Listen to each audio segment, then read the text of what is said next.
Donald Trump's spokesman says the president-elect is getting serious about filling the top jobs in his new administration, and a source tells CBS News that former New York City Mayor Rudy Giuliani is now his #1 choice for Secretary of State. John Bolton, UN ambassador under President George W. Bush, is also in the running for the top cabinet position. The president-elect still faces an uproar for choosing campaign CEO Steve Bannon to be his chief strategist. Mr. Trump meets today with Vice President-elect Mike Pence, the leader of his transition team. Major Garrett is at the White House. He takes a look at the names they'll all be talking about today. Major, good morning.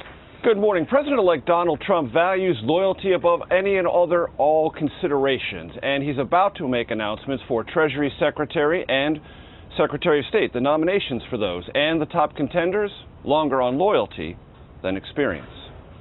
Well, first of all, I won't be Attorney General.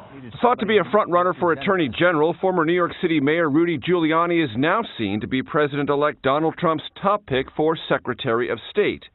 His main competition, former UN Ambassador John Bolton. John would be a very good choice.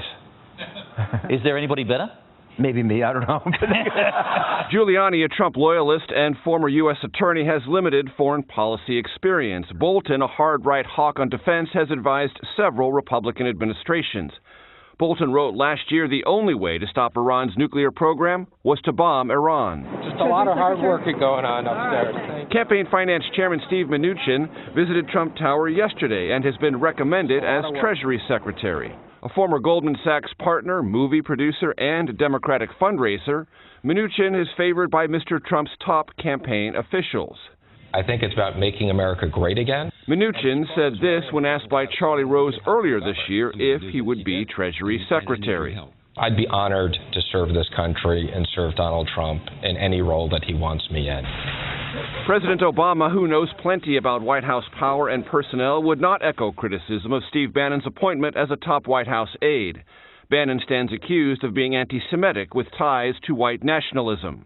It will be up to him to set up a team that he thinks will serve him well. To Mr. Trump's repeated campaign promises to make big changes quickly, Mr. Obama had this to say. Federal government and our democracy is not a speedboat, it's an ocean liner, as I discovered when I came into office.